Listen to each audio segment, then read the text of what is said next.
एकानन चतुरानन पंचानन राजे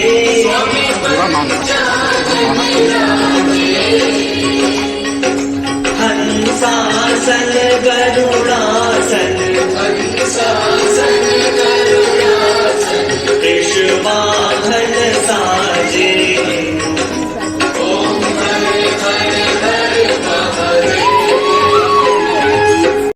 जय गुरु जी, शुक्राना गुरु जी, संगत जी गुरु जी का दर्शन कर लीजिए। गुरु जी के चरणों में कोट कोट नमन और वंदना करते हैं। गुरु जी का अनंतम बार शुक्राना करते हैं। गुरु जी की कृपा ऐसी ही सारी संगत पर बनी रहे। गुरु जी के कृपा से सोनू शर्मा अंकल जी और रेखा आंटी जी के घर पे गुरु जी का सत्संग संपन्न हो गया है। जय गुरु जी। गुरु जी का एक बहुत ही अनोखा सत्संग सुनते हैं जो जया आंटी जी ने 18 अक्टूबर 2016 में शेयर किया था। जय गुरु जी। गुरु जी की मेहर संगत पर किस तरह से रहती है, ये सब संगत के सत्संग को सुनते हैं तो पता चलता है कि रात दिन गुरु जी हर किसी का दिन सही करने में लगे रहते हैं। हम तो अपनी धुन में मस्त रहते हैं। हमें अंदेशा भी नहीं है कि अगले पल क्या मुसीबत का पहाड़ टूटने वाला है। पर गुरु जी जिन्हें पता है कि हम किन हालातों में जाने वाले हैं, उन्हें यह भी पता है कि हम संगत हैं, तो अपने हर दुख को उन्हीं को सुनाएंगे।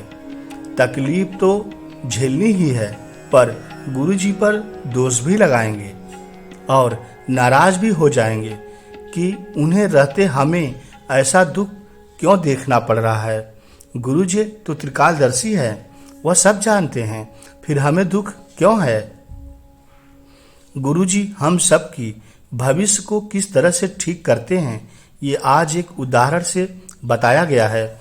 गुरु जी ने कहा है कि कोई भी पौधा ज़्यादा से ज़्यादा 1 साल टिक जाता है बिना देख रेख के। यदि वो मिट्टी में हो और बरसात का पानी उसे कभी कभी मिल रहा हो, उसके बाद वो मुरझा जाता है।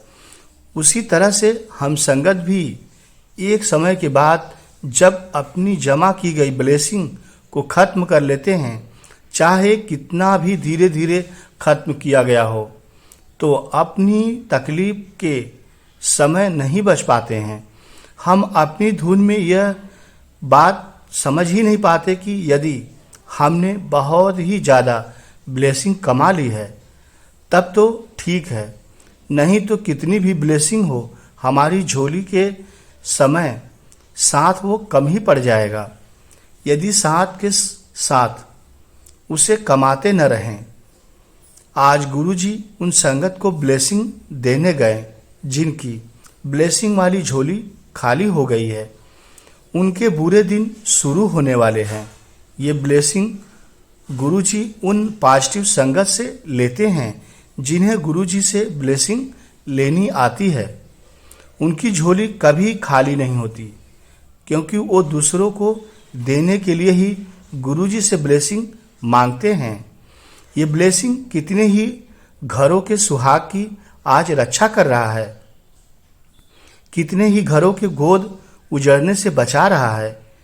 ये सब गुरुजी जानते हैं। हमें तो जब जो सेवा मिली हो उस पर अपना ध्यान फोकस करना है। जय गुरुजी। हमेशा हमारी प्रार्थना हो कि हमें मिली सेवा चाहे जो भी हो वो चलती रहे। सेवा गुरुजी तब बदलते हैं जब अपग्रेड करके कोई नई सेवा देते हैं। ये कब होगा या भी नहीं, हम तो नहीं जानते। तब तक जो अपने कर्म कटाने के लिए सेवा दे रखा है उसे अपनी पूरी निष्ठा से सारी संगत निभाते रहे। इसके आगे का गुरुजी को सोचने दें, वह गुरुजी जानते हैं और वह सब करेंगे।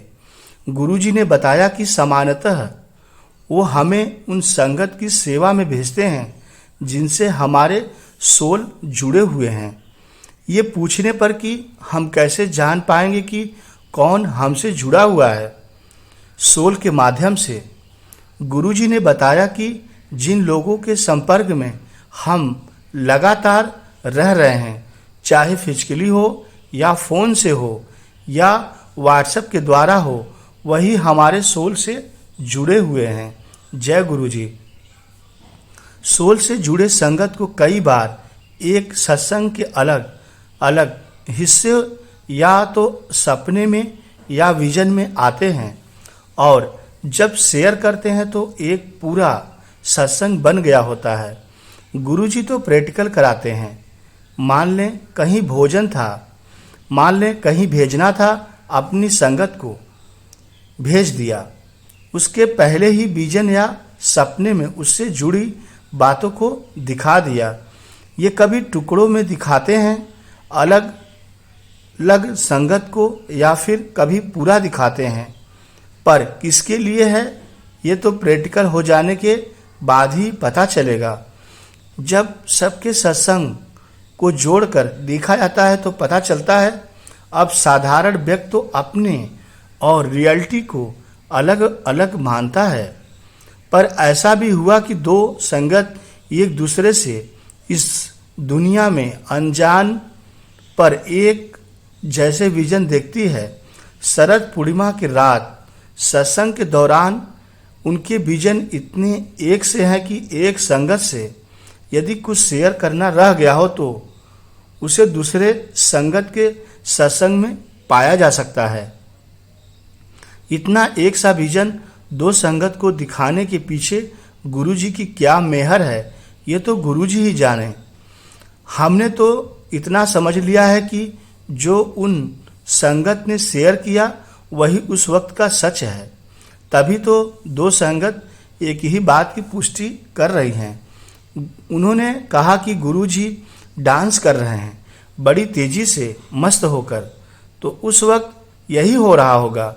ऐसे ही श्री कृष्ण ने महारस शरद पूर्णिमा को ही रचाई थी।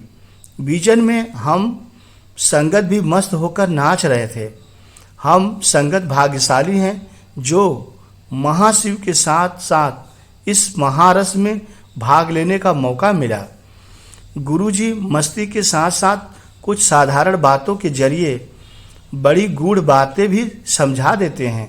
जैसा कि हम सबको पता है कि गुरुजी हम संगत को जीते जी सोल यात्रा कराते हैं।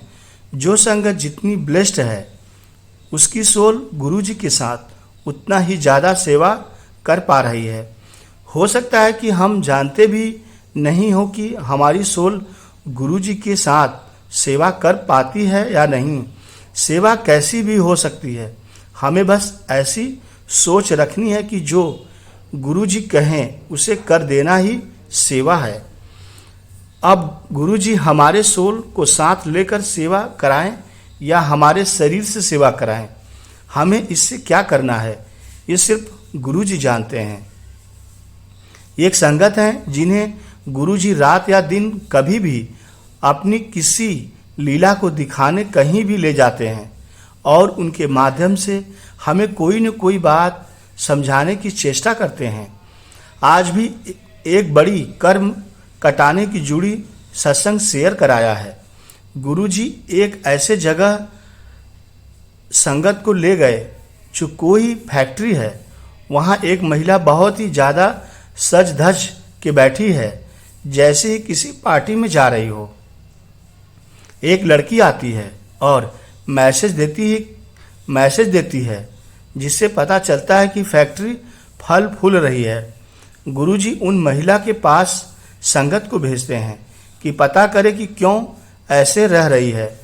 संगत ने उन महिला को बताया कि वह बहुत सुंदर लग रही है और जब उन्होंने उनसे गुरुजी के बारे में पूछा तो उन महिला ने इनकार कर दिया और कहा कि वो किसी गुरुजी को नहीं जानती। फिर गुरुजी ने संगत को कहा कि उसके आंखों में आंख डालकर उनसे पूछे कि क्या दुख है जो वो छिपा रही है। जब संगत ने ऐसा किया तो महिला बड़े ही दुख में डूब गई और रोने लगी। उन्होंने बताया कि वो गुरुजी को तब जानती थी जब बड़े अच्छे दिन थे। वो गुरुजी के पास जाती थी, पर गुरुजी ने यह क्या कर दिया उनकी जिंदगी में। घर वाले पागल समझकर हॉस्टल में रखते हैं, जहां वो शाम से सुबह तक रहती है और सुबह इस फैक्ट्री में आ जाती है, क्योंकि वो कहते हैं कि इनके पैर शुभ है, जहां जाती है लक्ष्मी आ जाती है। ये कैसी जिंदगी है। इस दुख को छुपाने हेतु ही वो ऐसी सेवा करती है। उस महिला की हालत पर गुरुजी ने बताया कि उनके कर्म इतने खराब हैं कि उन्हें बिस्तर पर ही पूरी ये जिंदगी बितानी थी, चूंकि वो पुरानी संगत हैं।